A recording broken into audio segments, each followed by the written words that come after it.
Jordan and Gretzky, Serena and Ruth. Remembering great ones is easy to do. But what about the no-names who spent their whole lives long snapping footballs and catching sack flies? They're guys, remember that guy.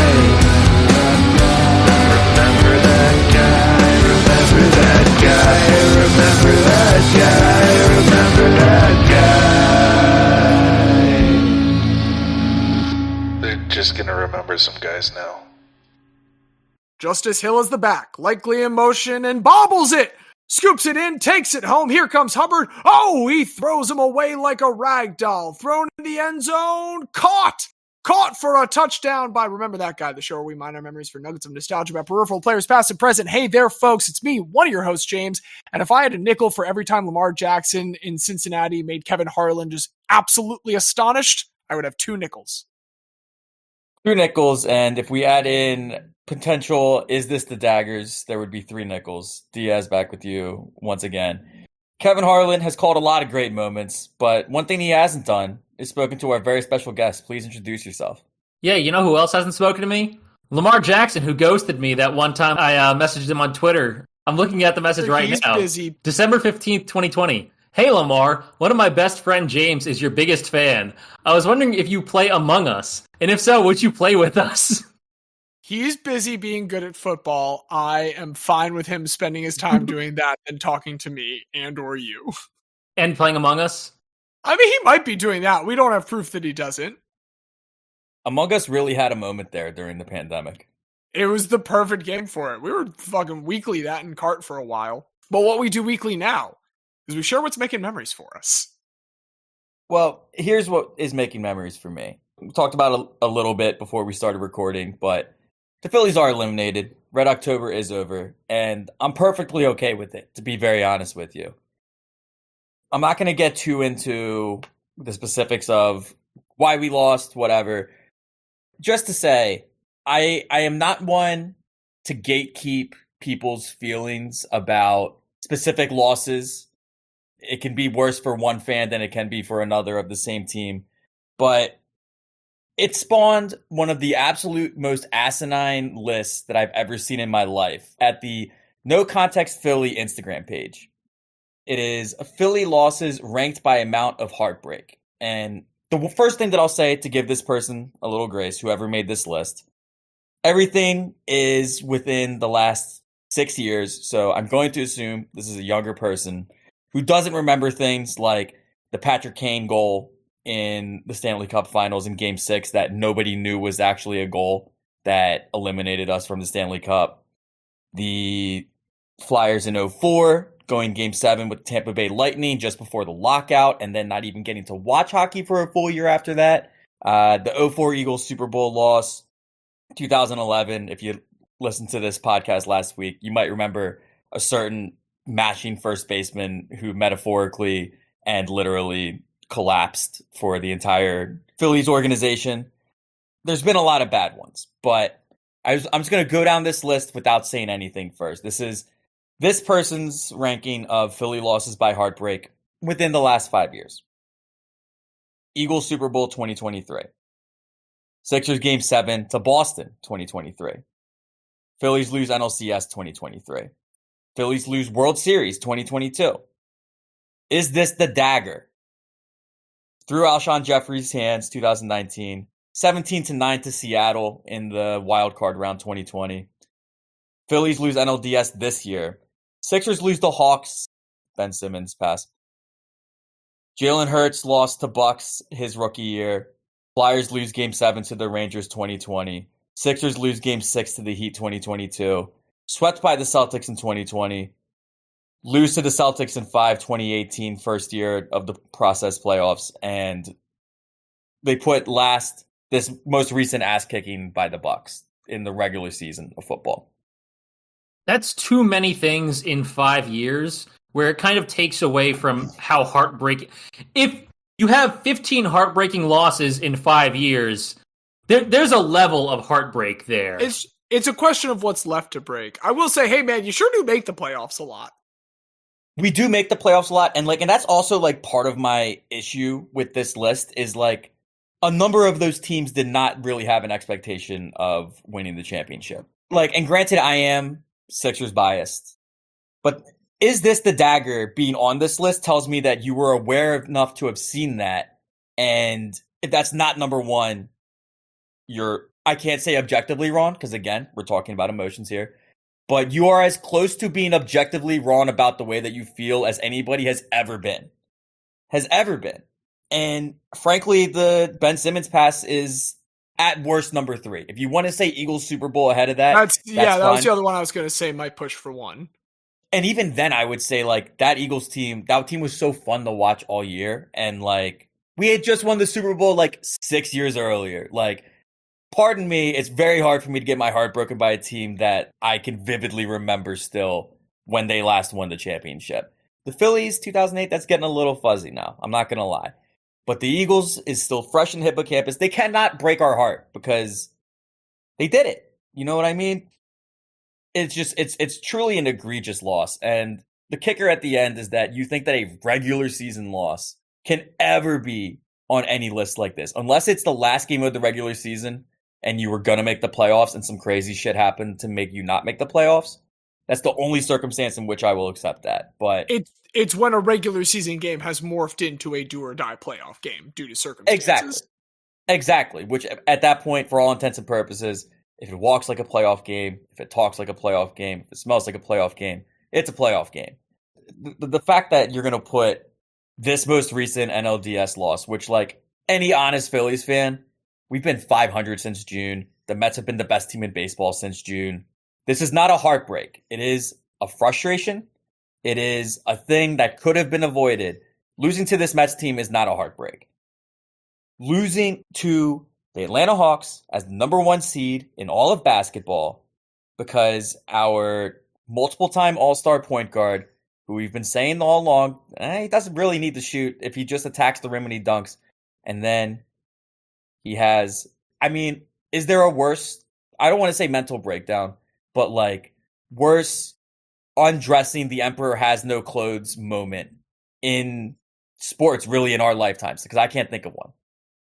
I'm trying to think of a called strike. I think that's the only thing that could be equal is just a down the middle called strike in a 2-out situation that really ended some team's chance. Cause it's that equivalent of devastatingly blinded by headlights and not being able to do a goddamn thing the one moment you need to. Yeah, I think that's probably appropriate. It's either that or imagine if Jacoby Jones, RIP, when he got past the Broncos defense after Joe Flacco made the incredible throw. It was just in the breadbasket at that point. If he had dropped that, maybe that would be something similar. But Jacoby Jones was only Pro Bowl for his return skills, not as a receiver. That's actually more impressive that he did that. But that list is garbage. No context, Philly. I unfollowed. It's one of the worst things I've ever seen. Have better feelings. Your feelings are stupid. Well, I've got some feelings. We have a pretty great finals matchup in the W, and I don't want to talk too much about that because Xavier is one of the fans rooting desperately for an outcome. I'm very excited to see the Lynx and Liberty play. We'll just leave it at that. I don't want to say anything more specific. I'm going to take a second, if you'll forgive me, to do something that a lot of people have been guilty about and sort of make this about Caitlin Clark. But I want to do that by making this about one of the people who's making this all about Caitlin Clark. Do we follow so far? It's not about Caitlin Clark. It's about the conversation around Caitlin Clark. Exactly. Basically, I want to complain about Christine Brennan. Are you guys familiar with Christine Brennan? Yes, this is what I expected you were going to talk about. In many ways, I'm going to preface this by saying Christine Brennan, a trailblazing reporter for 40 years as a female reporter, not an easy thing to do. I am not here to shit on the entirety of her career. That being said, I would point to an example like, say, maybe Ruth Bader Ginsburg as another important trailblazing woman who did plenty of shitting on her own career for all of us, and I want to talk about that specifically. To that point, Christine Brennan this year is writing an unauthorized book on Caitlin Clark and her impact in the league, which is very huge this year. But it is unauthorized. It is without Clark's involvement. And so what Christine Brennan has done all season is she's asked everybody else, because for press credentials and access, about Caitlin Clark constantly. I am not here to deny that Caitlin Clark has had a amazing effect on the game in a lot of ways. Average viewership on ESPN has gone up from 440,000 to 1.4 million per game for any game that is broadcast on the ESPN networks. And Fever games lead the way with that. There's no arguing it. The very well-deserved Rookie of the Year is a reason for that, as well as for in-person attendance spikes. All of that on its face is good for a league that all of us have supported for some time and are excited to see growing in this moment. The problem is, a lot of these new fans suck shit.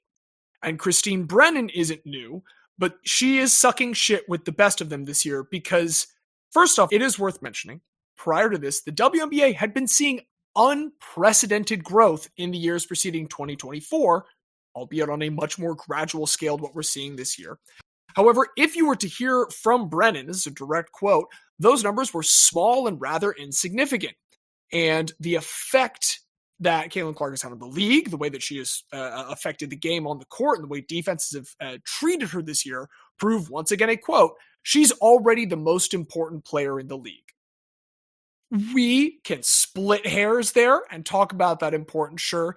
Still a wild thing to say in an interview with the George W. Bush Institute. The Olympics were also a really big Caitlin Clark topic during this season, and Brennan has pestered a lot of players about this, while also going on record and saying that in her 40 years of Olympic coverage, it was the worst team selection decision she's ever seen.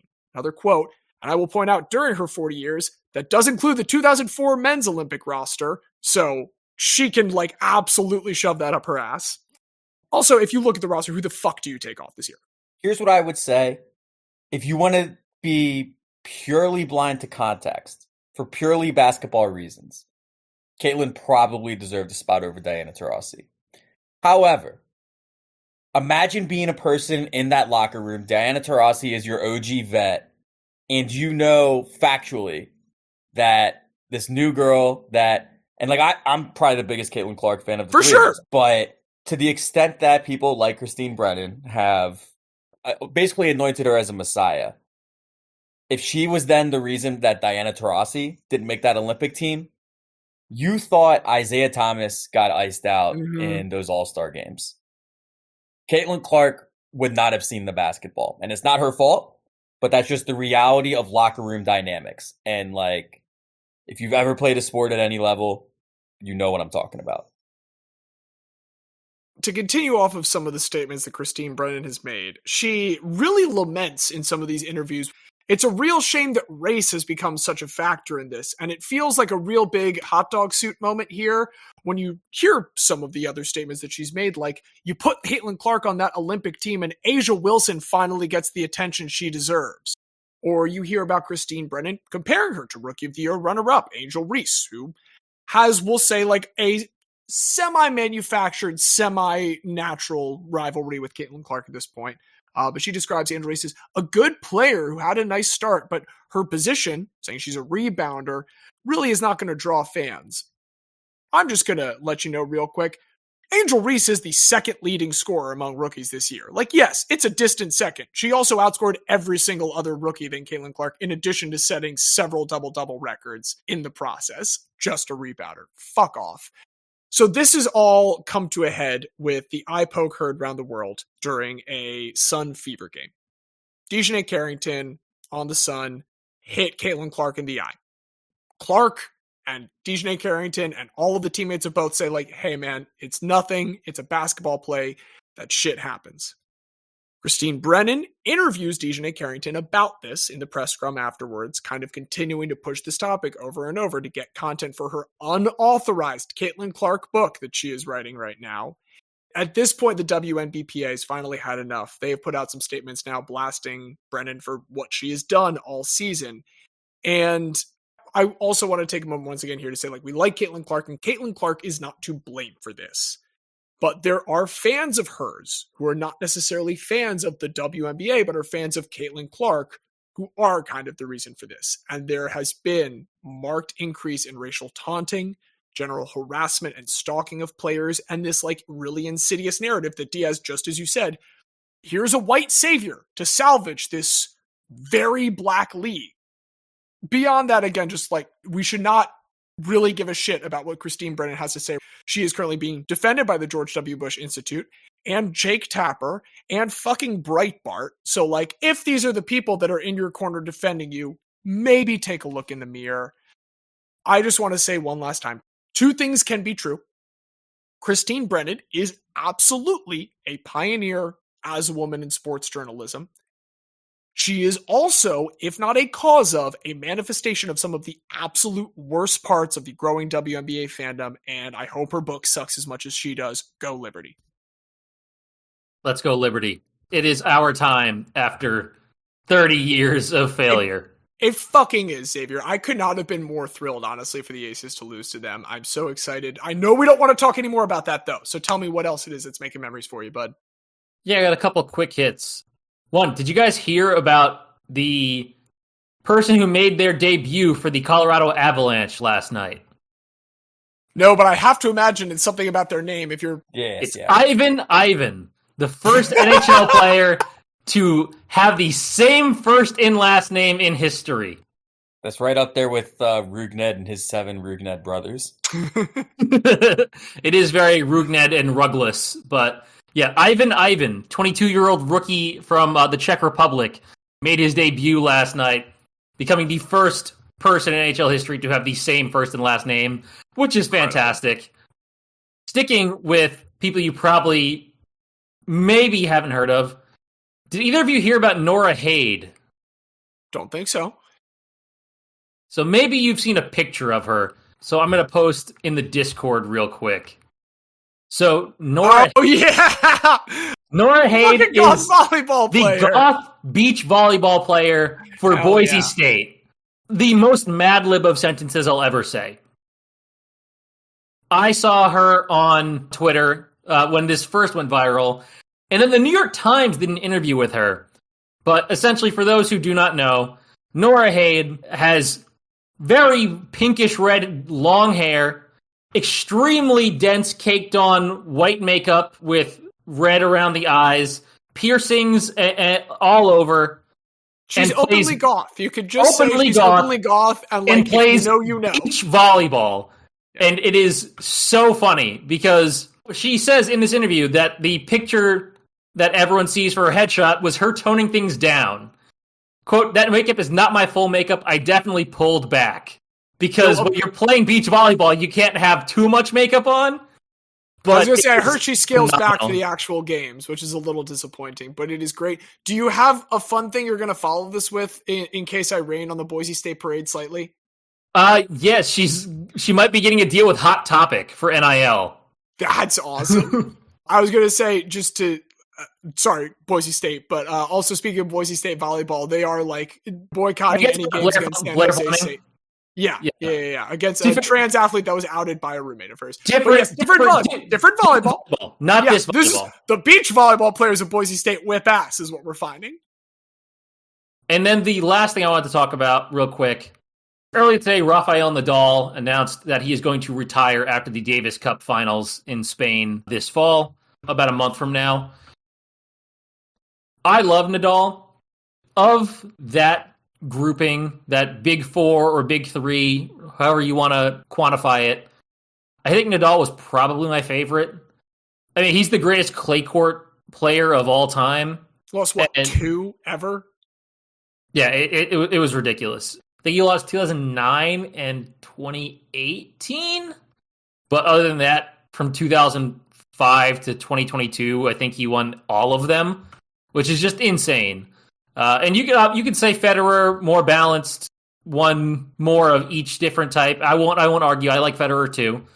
Neither of them are jackasses like Djokovic is, but really wanted to give a shout out to Nadal at the end of this career because it really is kind of a sea change now. Djokovic is still around, but with just him out of those four and kind of not trailing off, but I'd say maybe a year or two left. For the first time in over 20 years, men's tennis is going to be kind of open, which is exciting in its own way. Nadal's retirement is a good lead into what I wanted to talk about today. Because dynasties are fun, but I like when one team or one guy gets a chance to break through an extended period of dominance. This week, I want to talk about Dynasty Busters.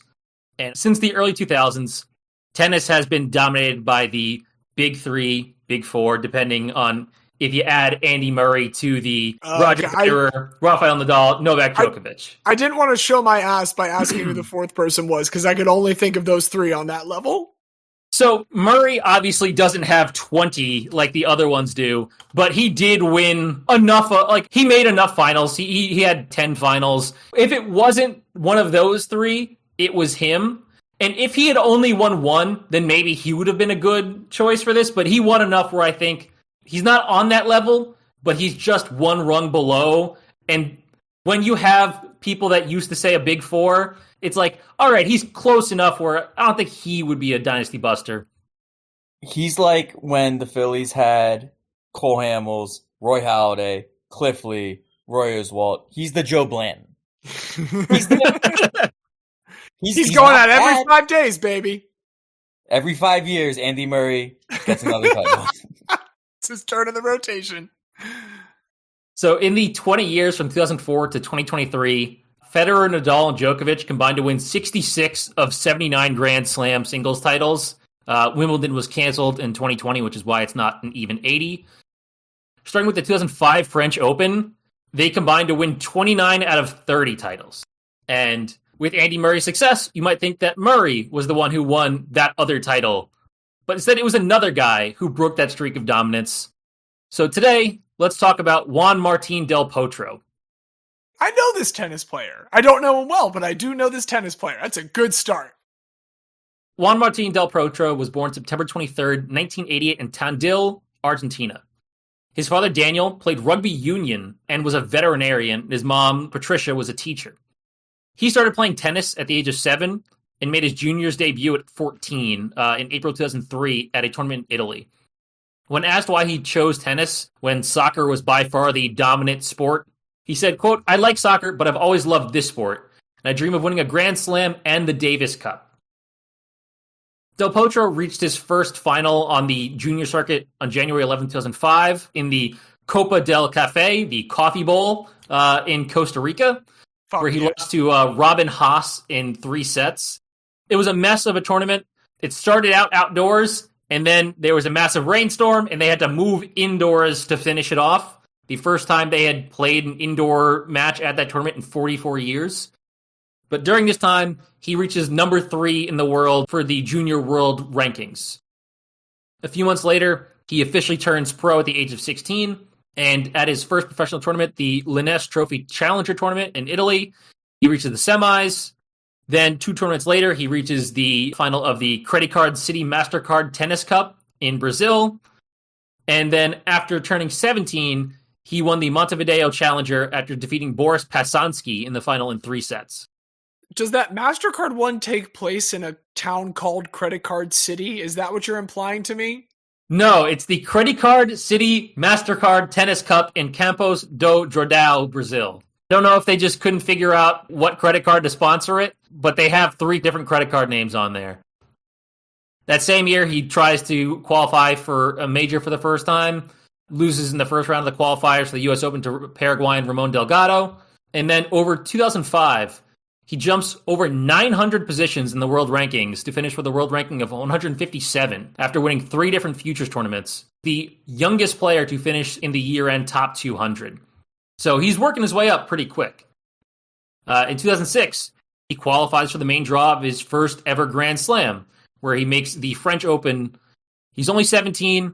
He does lose in the first round to number 24 seed and prior French Open champion Juan Carlos Ferrero.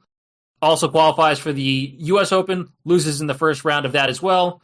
But regardless, he finishes 2006 as the youngest player in the top 100. He's only 18 years and 2 months old at this point.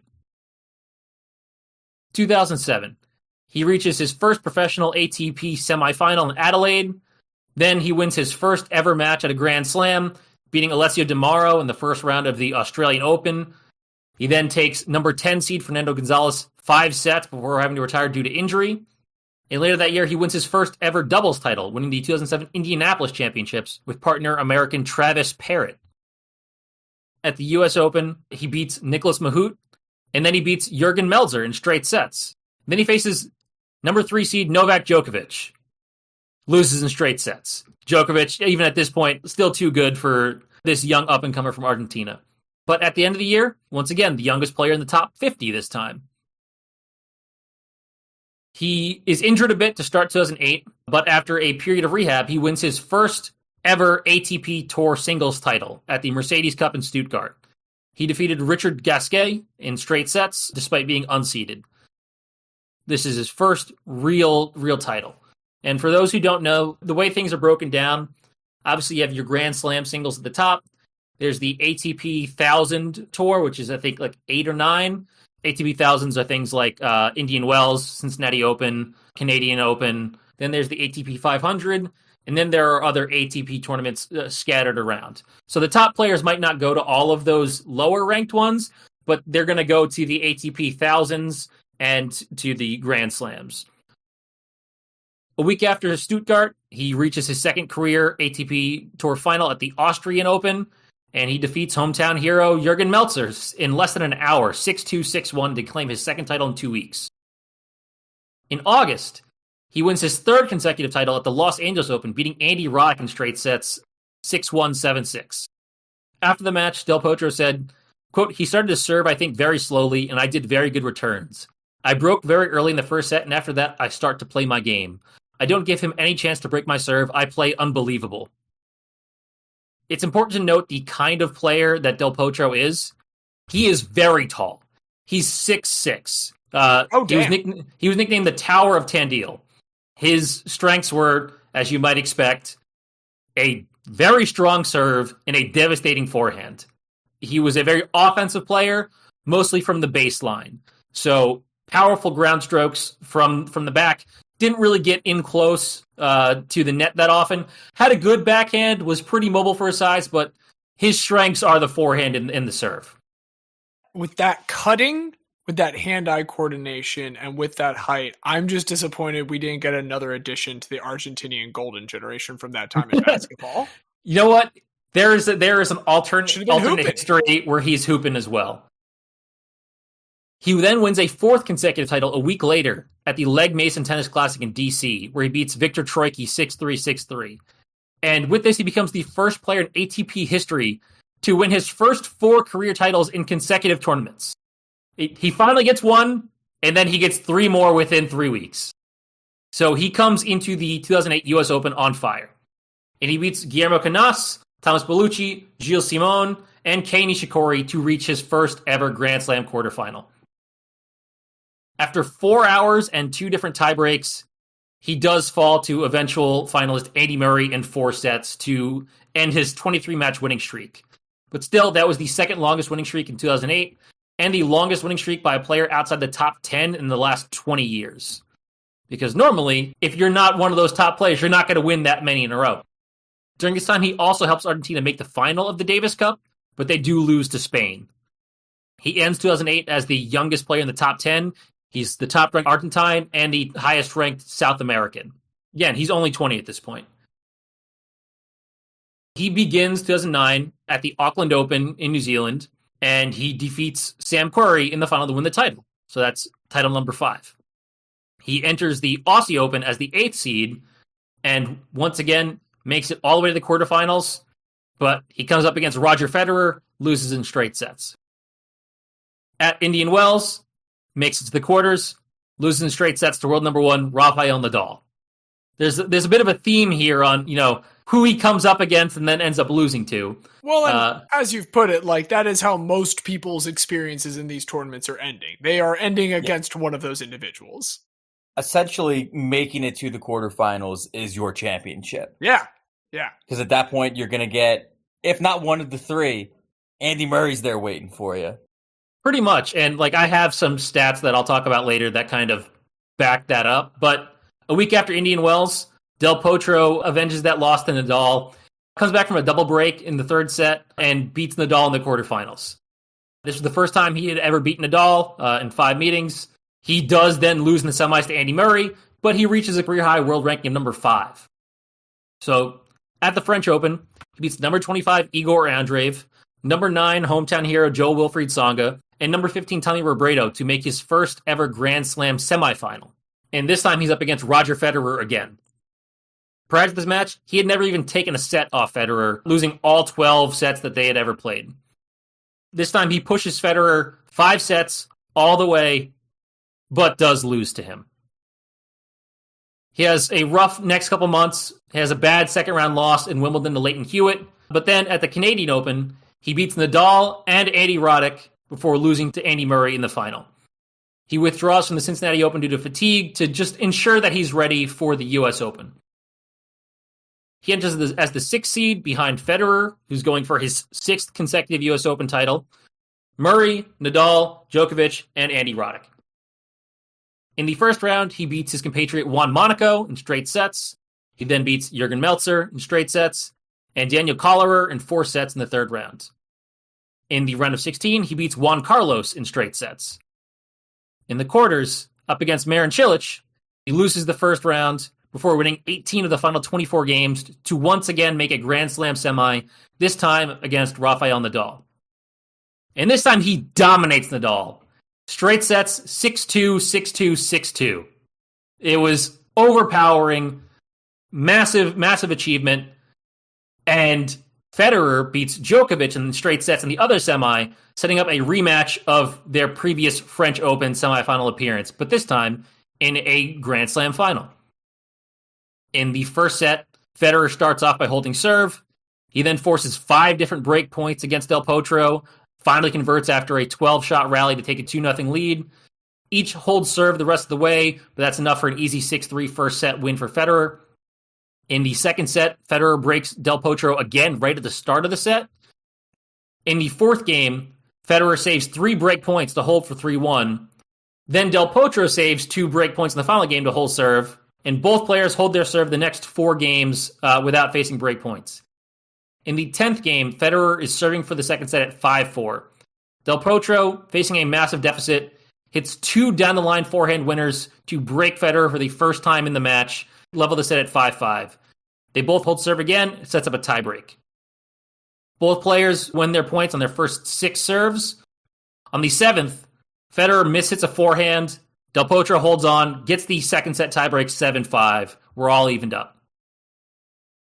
In the third set, both players win their first 3 service games. Del Potro then breaks Federer. Unfortunately, Federer then breaks back and breaks Del Potro again when he hits 2 consecutive double faults to give Federer 2-1 lead. And it feels like this is probably going to be it. Again, this is Federer going for number 6 in a row. No one had ever even gotten him to 5 sets before. So the expectation is in this 4th set, he's just going to finish it off. And it looks like that's going to happen. In the 4th set, Del Potro's down 4-5 and 15-30, 2 points away from losing the match. But then he holds strong, gets an ace, gets another unreturned serve, able to hold on his service game, make it 5-5, sends it to another tiebreak.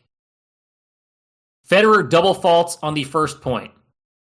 They then each hold serve on every single point after that, but that's enough for Del Potro to win the tiebreak again, 7-4. And this is Federer's first time being taken to a 5th set in the US Open final. Del Potro opens the 5th with an easy hold, then converts a running cross-court forehand to break Federer, take a 2-0 lead. He saves a break in the 3rd game, takes a 3-0 lead, and Del Potro doesn't face another break after that. His service game is easy, and he ends up forcing 2 different match points. Federer double faults, Del Potro converts 1 more winner, and ends Federer's US Open streak and claims the US Open title after a 4-hour, 6-minute, 5-set marathon. Immediately after the more. Don't say that, because we might talk about that later. Oh. Immediately after the match, Del Potro said, "Since I was young, I dream with this and take trophy with me. I did my dream, and it's an unbelievable moment. It's amazing match, amazing people, everything is perfect." In a slightly controversial moment, Del Potro asked CBS during the post-match ceremony to say a few words in Spanish. As you may have guessed from my quotes, he's not the best English speaker, which, fine, he's from Argentina. And a little deep plug, like, dream with is literally how you talk about dreaming in Spanish. Like, yo sueño con hacer esto would be, I've always dreamed of doing this. CBS says no. You can't speak in Spanish because we're contractually obligated to use the rest of this time to thank our sponsors instead. And he has to beg them until they finally relent and let him say like 2 sentences in Spanish real quick. The translation is, he says, I want to thank my team. The truth is that without them, it would have been very difficult to do this. To all the Argentines that are here, and especially my mom, my dad, Julieta, his sister, my grandparents, all my friends and people who supported me the entire time, this is for you. On his return to Tandil, he was paraded through the streets on the back of a fire truck. Quote, I was crying. It was amazing. There were 100,000 people in the street for sure, which is wild because there's only 100,000 people in that city. The tennis life is very short, as I say, and my first goal is always to be a good person, but it was amazing. With this win, Del Potro became the first Argentinian man since Gaston Gaudio in 2004 to win a Grand Slam, the first Argentinian man since Guillermo Villas in 1977 to win a U.S. Open, and the first Argentinian man to win a hardcourt Grand Slam ever, because Villas won his U.S. Open title back when they had it on clay. He was also the first person to ever beat Nadal and Federer in the same Grand Slam, and he beat them in back-to-back days. Additionally, he became the tallest ever Grand Slam winner, a record he now shares with Marin Cilic and Daniil Medvedev. And as I previously noted, this is the only major not won by those big three in a 30 major span from the 2005 French Open to the 2012 Wimbledon. If you want to expand it to include Murray, who I talked about earlier, this is the only major not won by any of those 4 from the 2005 Australian Open through the 2014 Australian Open, a span of 35 different majors. So if you're not them, it's just Juan Martín Del Potro. This is also the only major where Djokovic, Federer, and Nadal all reached the semis, but none of them won. Which is wild because it feels like all of them reach the semis all of the time, and then one of them wins. And yes, usually that is how it goes. Given that information, I don't think it's going to be a surprise to say that this is the only Grand Slam that Del Potro wins, but that doesn't mean that there isn't anything left to talk about. So early in 2010, he suffers a bad wrist injury, and after trying rest and rehab, ended up needing surgery, missed essentially the entire season. He falls from 4th in the rankings to out of the top 250. He spends most of 2011 building back his fitness, and despite not winning any titles, he goes from number 485 in the rankings to number 11, and was named ATP Comeback Player of the Year. Finally healthy, he has a pretty strong first half of 2012. He wins the Open 13 in Marseille and the Estoril Open. He makes it to the quarterfinals of both the Australian Open and the French Open, but he does lose to Federer both times. But 2012 is also an Olympic year, and Del Potro gets to represent his country at the London Olympics. He beats Ivan Dodig, he beats Andrea Seppi, he beats number 12 Gilles Simon, number 15 Kei Nishikori, and he makes the semifinals. And again, he's up against Roger Federer. Because there was no last set tiebreak at this point, this ended up being the longest best-of-3 set tennis match in history. This is a 3-set match, and it lasts 4 hours and 26 minutes. The final set took 2 hours and 43 minutes. Unfortunately, Del Potro does lose 3-6, 7-6, 19-17. Bring it back. Bring it back. I hate that they do tiebreak now. It's the same thing. It's the same bullshit as the runner on second. If a game is meant to go 20 innings, it's meant to go 20 innings. Yeah, so it is unfortunate that this 3-set match lasted longer than his 5-set US Open win, and also that he lost it. But 2 days later, he beats Novak Djokovic in straight sets to win Olympic bronze. This was the first time he had ever beaten Djokovic in a full match. They previously faced off in a Davis Cup match where Djokovic retired after 1 set due to injury. But other than that, Djokovic pretty much had his number. But here he gets one over on him to win the bronze. Again, 2 days after he played a 4.5-hour 3-set match. Third place champion. At the Olympics, he wins both the Erste Bank Open in Austria and the Swiss Indoor Championship. And he ends the year ranked number 7 with a 65-17 record and 4 titles. So pretty good season. Due to a viral infection, he misses a big chunk of 2013. After missing the French Open, he does have a chance to recover in time for Wimbledon. Through the first 4 matches, he doesn't drop a single set. and this sets him up for a quarterfinal appearance against number 4 David Ferrer. 5 points into the match, he slips really badly and aggravates an pre-existing leg injury. It requires over 5 minutes of treatment and legitimate discussions about him having to withdraw. He stays in, and he beats Ferrer in straight sets, which gets him back to his first Grand Slam semifinal since 2009 against Novak Djokovic. Unfortunately, this is not the Olympics, so he does lose to Djokovic in a 5-set thriller that took 4 hours and 44 minutes, which at that point was the longest semifinal in the history of Wimbledon. He's playing all these marathons, and he's pretty much losing them all because he keeps running into Federer or Djokovic or Nadal or Murray. But, what are you going to do about this at this point? After this, he wins the Washington Open, the Japan Open, and the Swiss Indoors again. So still a pretty solid season. March 2014, his wrist is bothering him really badly. He needs to get surgery on his left wrist, and it doesn't heal well. So a year later, he has to get surgery again. So he misses essentially the entirety of the 2014 and 2015 seasons. 2016, also an Olympic year, and this time it's in South America. He's ranked number 145 in the world at this point, but he has a protected ranking due to injury, so he gets the last spot in the field. Doesn't expect it to be long because he's facing off against number 1 seed Novak Djokovic in the first round. But this is the Olympics. So he beats Djokovic in straight sets, the biggest upset in Olympic men's tennis history, essentially. And then he beats João Sousa, Taro Daniel, number 10 Roberto Batista to make it back to the semis for the second straight Olympics against Nadal. And this time he wins, which sets him up for a gold medal match against number 2 Andy Murray. Due to rain, they had to compress the Olympic schedule, and the gold medal match is the day after the semifinal. And as you might expect for someone who is still building up their fitness after missing out on 2 years, he does run out of steam and lose to Murray in 4 sets. But this is still a silver medal for a guy who missed 2 years in a row and was the last man in the field. And he becomes the first Argentine to win 2 different tennis medals at the Olympics. I'm so tired, Del Potro said.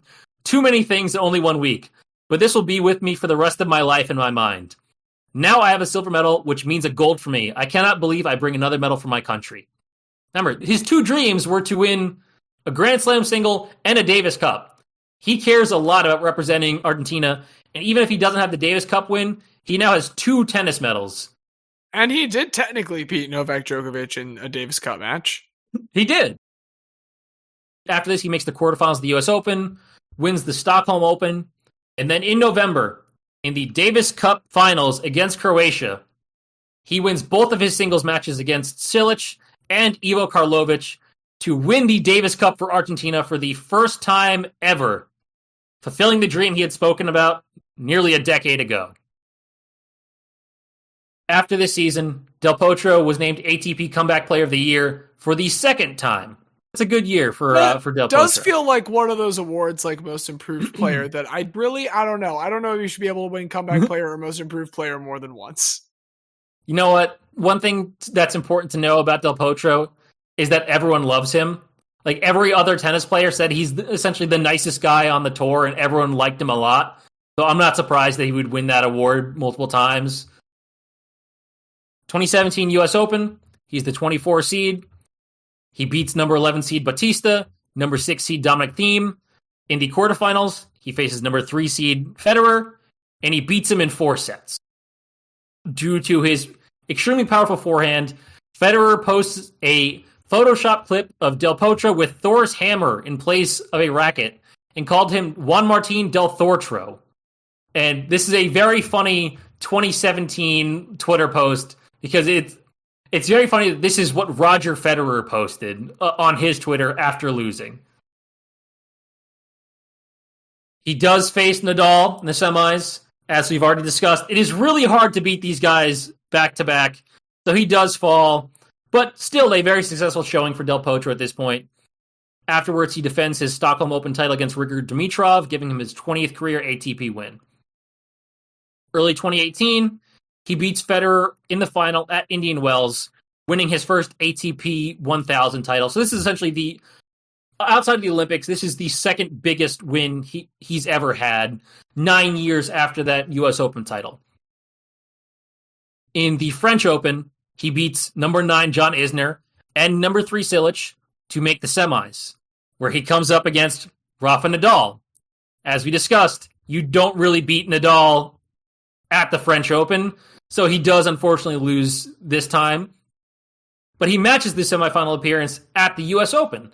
He beats Isner again, faces off against Nadal in the semis, and this time, it's not clay court, so he beats Nadal in the US Open semis. And this sets him up for his first Grand Slam final in 9 years, where he's facing Novak Djokovic. This is not the Olympics, so he does lose to Djokovic in the finals. And that's pretty much the last high-level moment for Del Potro. And as we discussed earlier, this is essentially the story of his career. He came up in an unprecedented period of oligopoly in tennis.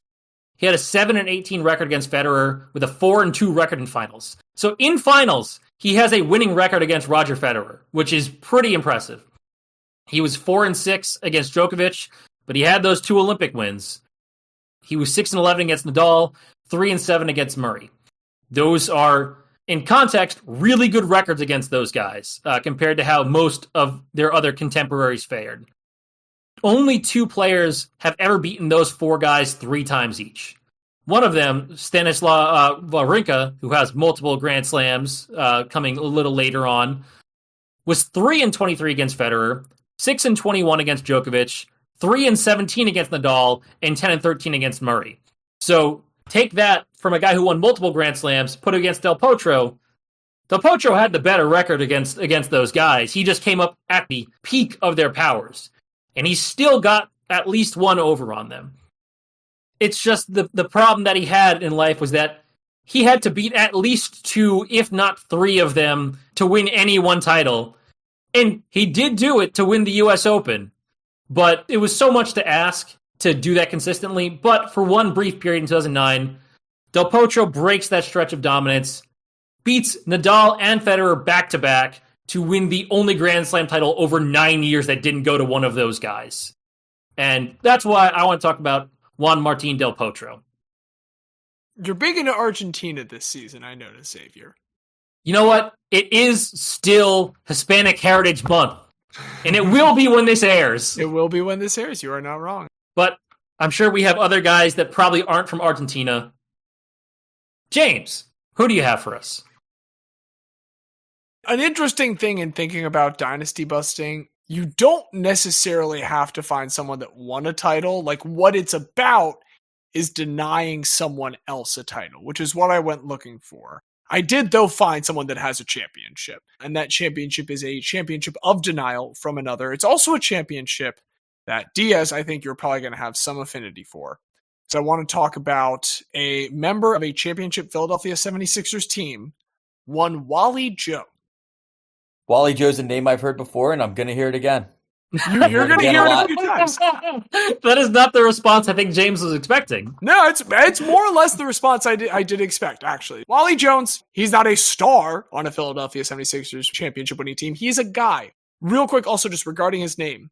Sometimes it's spelled, I will hesitate to say the normal Wally, but you know what I mean, W-A-L-L-Y. More often, and on his basketball reference page, it is spelled W-A-L-I.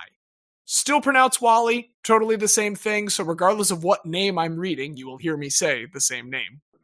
Wali Jones is a Philly boy through and through. He was born there on Valentine's Day, 1942. He's one of 8 siblings, and it is specifically in West Philadelphia that he is born and raised.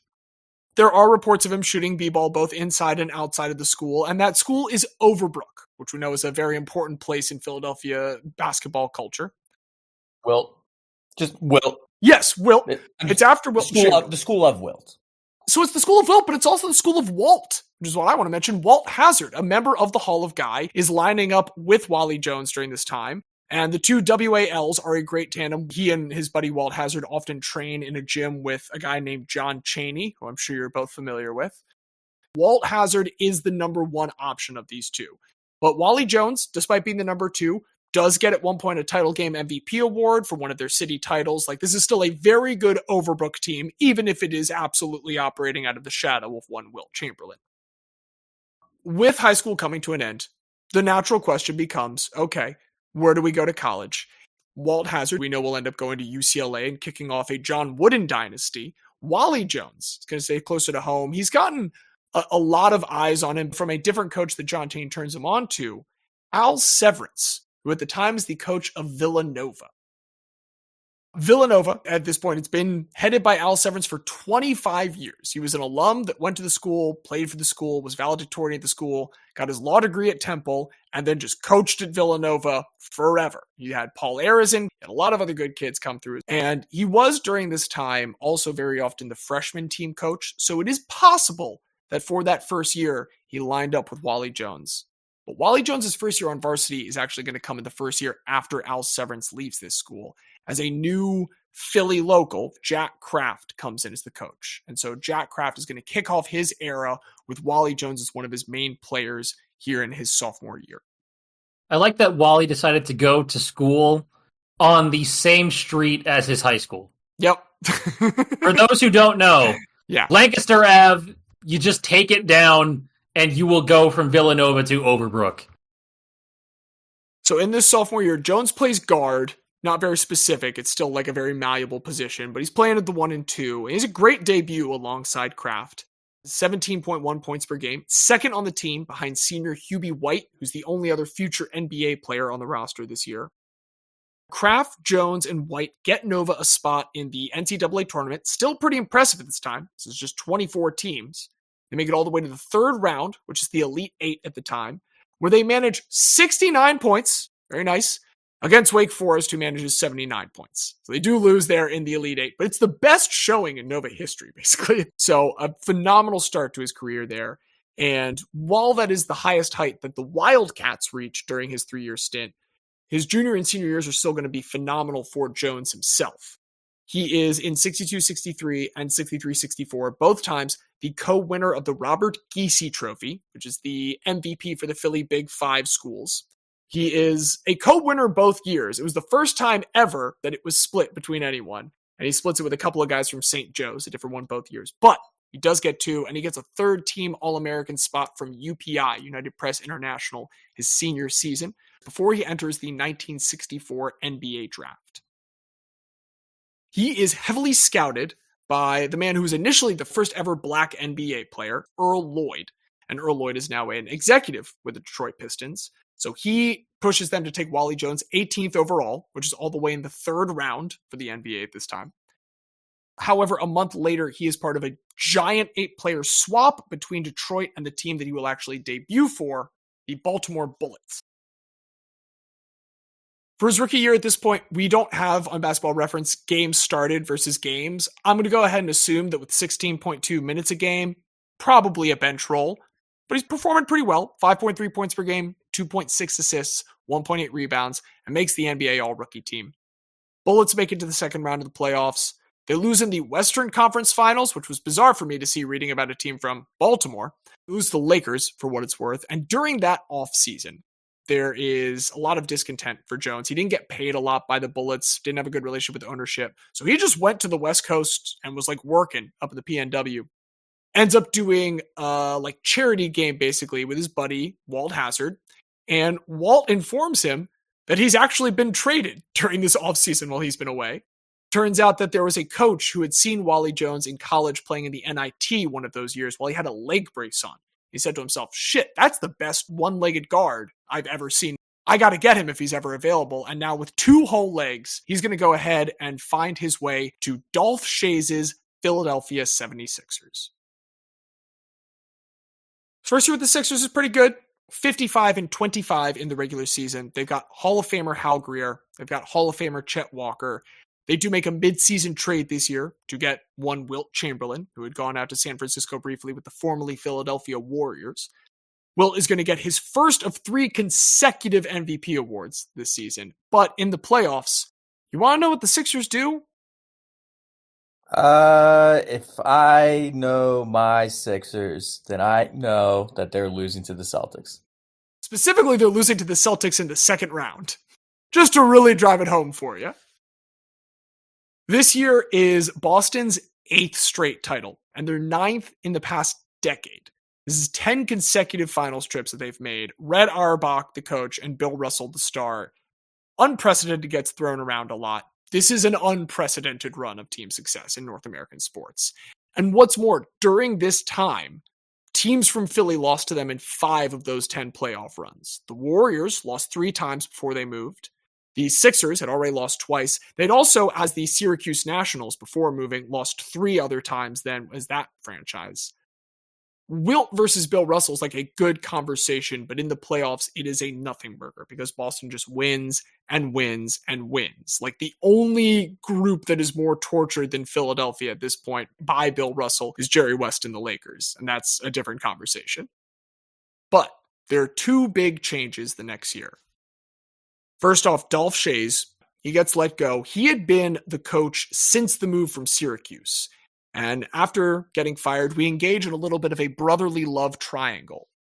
Because the coach that Syracuse had before moving to Philadelphia, when he'd gotten fired, took over in San Francisco, where the Warriors, the team that had just been in Philadelphia before moving, had just moved to. So now he's with this former Philadelphia franchise after his former franchise goes to Philadelphia.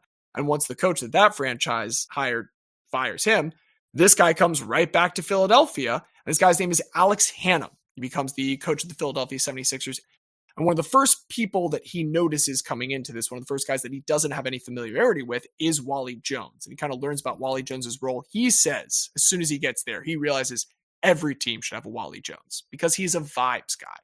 He and Greer and Walker, as like the guard rotation, are the team DJs. They bring a record player with them that they have to like hold steady with their hands while it's playing. And he's just this big, goofy guy singing all the time. This is a good role. It's an important role. It's a role you need to have. But it is not the only role that Wali Jones has this year because into the season, after a couple weeks, teammate Larry Costello, another member of the guard rotation, has a pretty bad injury. It's going to keep him out for a while. And this opens up a starting spot for Jones. And this is going to set the stage for one of, if not the best Sixers season ever. They open the season with a 7-game win streak before they drop 1 loss to Boston. The next time they face Boston in December, they do unfortunately lose again. However, that is only their 3rd loss of the season to that point, as they finished the calendar year in 1966 with a 35-3 record. That's pretty good. It's the best in NBA history at that time. And also very on brand to still lose both to the Celtics, because I can hear the 1960s Philly sports talk radio now. Listen, Ange, I'm telling you, the Celtics know when it comes down to it, they got our number. They're going to beat us every time. I'm going to give them 1 point of credit. There is a home game against the Celtics in that opening 7-game win streak that they'd taken. They go back and forth with Boston throughout the year. It's not entirely one-sided. The second half, they fall off a tiny bit, but they do still end up winning enough that some records keep falling as it goes on. When they beat Detroit, March 3rd, Coach Hannum becomes the 2nd ever coach with a 60-win season after only Red Auerbach. And then 5 days later, in Boston, in a sold-out crowd of nearly 14,000, Sixers win a game in overtime to help pass Auerbach with his 63rd win in a season. They end up setting the single-season record at the time with 68 wins after they sweep a season-ending home and away series with Baltimore. Still 1 win off. Yeah. 1 win off, James. So well, close. and here's the worst part. They only played 81 games that season. Like, one got canceled, and if they'd made it up, I have to imagine they would have won. It's pretty devastating. So close. 68. It's still incredible. But, hey, that's just the regular season. It's time for us to move on to the playoffs. The thing that every Philadelphia fan is worried about, because you guys can make it to the playoffs, no problem. It's what happens there that matters. They drop a squeaker to the Cincinnati. Anyone know the team name? Royals. Royals, yes. The Cincinnati Royals, they take game 1. But it immediately turns into a reverse sweep. Sixers take the next 3, dispatch them with ease. And so here we are, Philadelphia, Boston, the second round of the playoffs. This is not a coaching rematch from last year. It's not Shays versus Auerbach. It is Hannum, we know, against Bill Russell, who was made player coach this year, though Red Auerbach is still a very important executive with the team at this time. And it is worth mentioning as we enter this, Alex Hannum is responsible for Russell's only finals loss at this point, as he had been coach of the St. Louis Hawks in 1958, when they defeated them before the Celtics then started this streak of 8 straight. So there's some history on their side, but still, Boston during this regular season did have the edge. They had won the season series 5-4. I thank God for the way they had the schedule now, because I could not physically handle 9 regular season games against the Boston Celtics. 4 is enough, bro. And then we get them in the playoffs, 9 regular season games, and then a playoff series. Yeah. And like, the people that are on this team are sick of them because they've seen them a lot. You've got the now 2-time MVP Wilt, who is, again, after Jerry West, the most victimized person by Bill Russell. You've got Greer, you've got Walker, but above all, got Wali Jones there, keeping everything fun and easy. Everyone is chilling as they enter this matchup in Philly for game 1. Jones puts up 24 points and 7 assists in 40 minutes. Sixers win easily, 127-113. They take the 1-0 lead. They go to Boston. Jones in 41 minutes puts up 22 points on 26 attempts. They're just throwing everything at Wilt Chamberlain. So Wali Jones is like, all right, fuck it. I guess I'm putting it up. It is a nail biter, but the Sixers once again win 107-102, take a 2-0 lead. In game 3, Wali Jones has a third consecutive 20-point game in 29 minutes to go 3 assists and 3 rebounds as the Sixers go up 3-0 with a 115-104 win before going back to Boston. In this game, Wali Jones gets into foul trouble pretty early. This is only his 3rd single-digit output in the playoffs with just 7. And the Celtics end up getting this one back, I think not incidentally because Wali Jones has to spend so much time on the bench. And, this is where some of the whispers start. People know that Wilt Chamberlain has, to forgive the pun, wilted in the playoffs before. But in game 5, they come roaring back as a packed house pushes the Sixers to a 140-116 just fucking laugher against the Celtics to finally, in 5 games, put them away and advance to the NBA Finals. 5 Sixers score at least 20 points, including Wali Jones, who has 23 of them in 28 minutes. And this is the conference finals. People are already putting up banners like Boston is dead. They're lighting cigars to make fun of Red Auerbach. A thing that comes up with dynasties a lot is they will complain how every team, anytime they beat them, oh, this was your Super Bowl. Yeah, it fucking was. That's the point. If you want to make yourself to be this dynastic villain, we're going to be happy when we beat your ass. And the Sixers beat Boston's ass in this series. There is no bones about it. This was not close. A thing that I just want to point out has not happened in my life. Not while I have been on this earth have the Sixers beaten the Boston Celtics in the playoff series. You got 03, you got 2012, you got 2017, you got 2020, you got 2023. That's 5 times that we have played the Celtics in the playoffs in my lifetime, and we have lost all 5 of them. Please put me in a time machine. I take back everything I said about I couldn't handle the 5-4 regular season because I need the 4-1 playoff. I need the 4-1 playoff so bad. Well, and this is only the second ever playoff series at this point that Bill Russell has lost in his 10-year career. Like, the Sixers aren't his only victim, but my God, it is a moment to celebrate. However, we can't celebrate too hard just yet because we still have the NBA Finals. Now it is time for Jones's coach and his teammates to have to defeat one more demon in the NBA Finals. Their former squad and Philadelphia's former squad, the San Francisco Warriors. Game 1, the stellar guard duo of Greer and Jones both score at least 30 as the Sixers win 141-135 to take a 1-0 lead. And then Jones quiets down for the next 4 games. He only averages 16 points per game across them. Both teams split a pair in each city.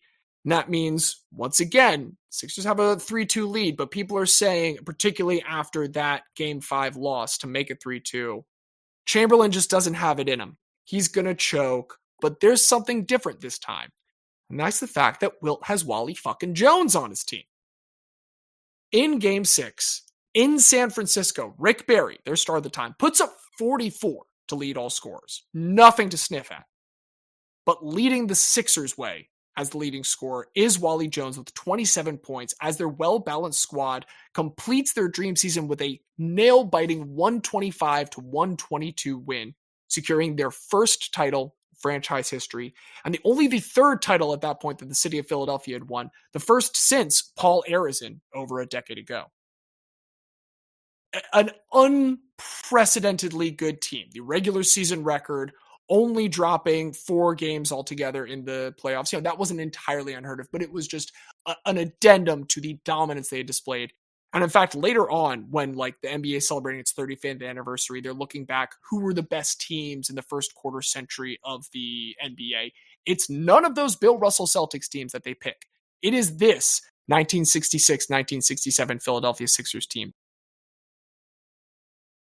But you've toppled a dynasty. What if you could try and start your own?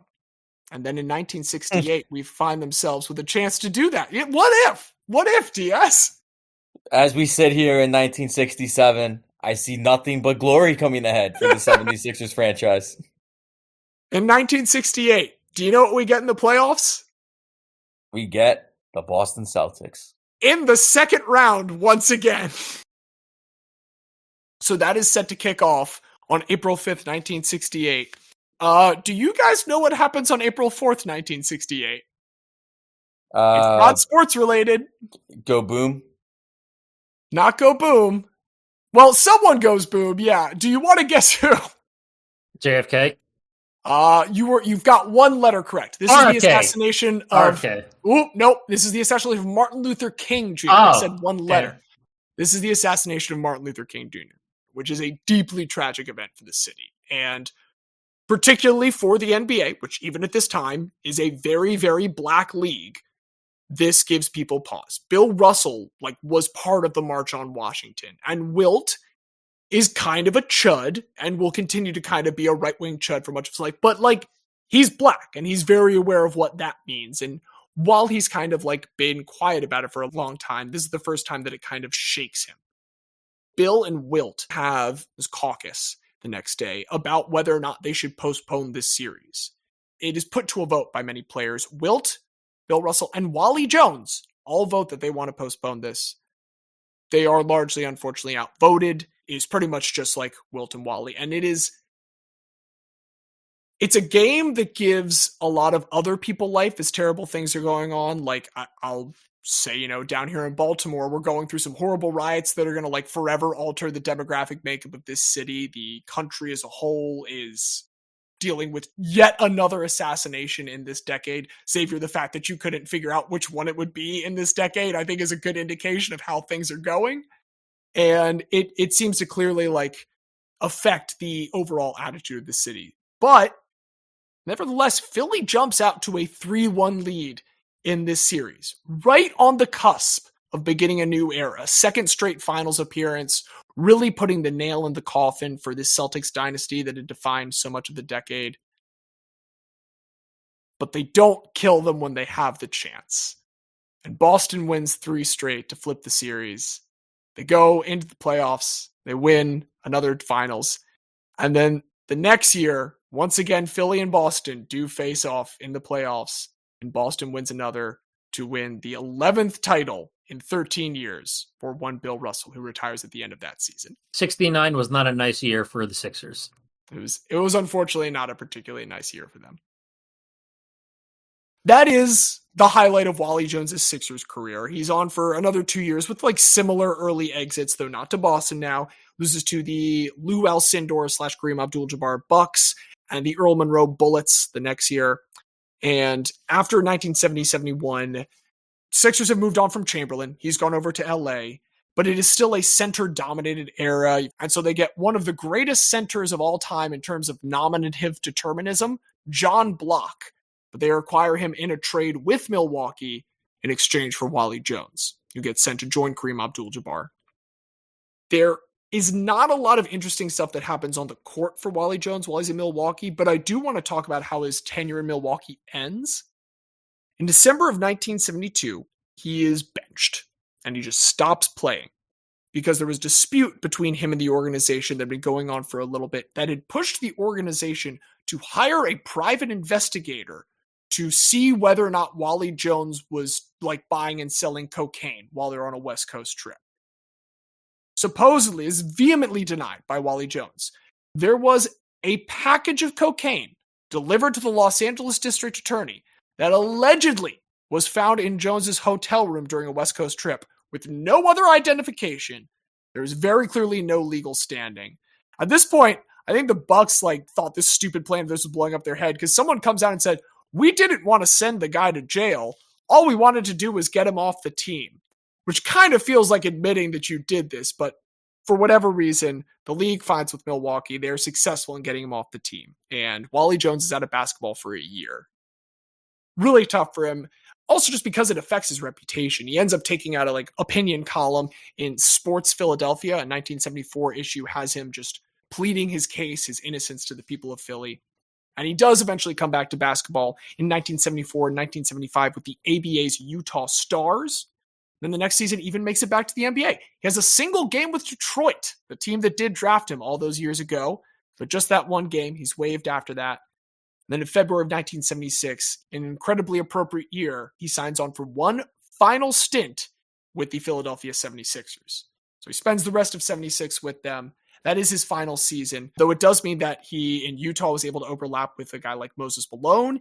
In 1976 with the Sixers, he's able to overlap with World B. Free and Daryl Dawkins. He's going to continue to be in the league for about 2 decades, largely as a community liaison for the Miami Heat, where he'll continue to interact with several other very important figures like Dwayne Wade and Shaquille O'Neal. I want to take 1 second to talk about one of his sons, Askia Jones, also Philly born, goes to a different Wildcat school though, Kansas State instead of Villanova. During an NIT game in 1994, he had an NCAA record 14 three-pointers in a 62-point outburst, which to this day is still the last 60-point game in regulation by a college player, just the 23rd ever. He then had a super brief run with the Timberwolves, played in 7 different countries after that, including Venezuela, where he got dual citizenship so he could represent them in the 2005 FIBA America Cup, where he became a third-place champion. That is the minute pitch for Askia Jones if Wali Jones doesn't win here. But back to Wali for 1 second. I started just trying to see who was an integral lower level player on the team that managed to break up this Boston Dynasty. Because look, Tiger on the table. Obviously he didn't kill the Boston Dynasty. But interrupting 8 straight titles versus what would be 11 straight titles for Boston.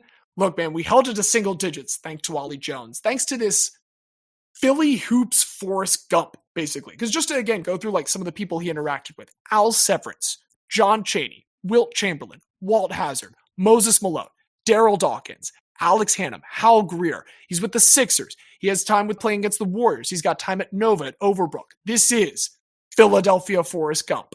Philly has a rich basketball history. And it just turns out this guy has been there all the time. The other thing I want to kind of acknowledge is you could poke holes in this argument by saying, well, clearly the coach, Alex Hannum, is the guy that busted this dynasty. He had the one win against the Celtics in 58 with the Hawks, and then he has this other one with the Sixers.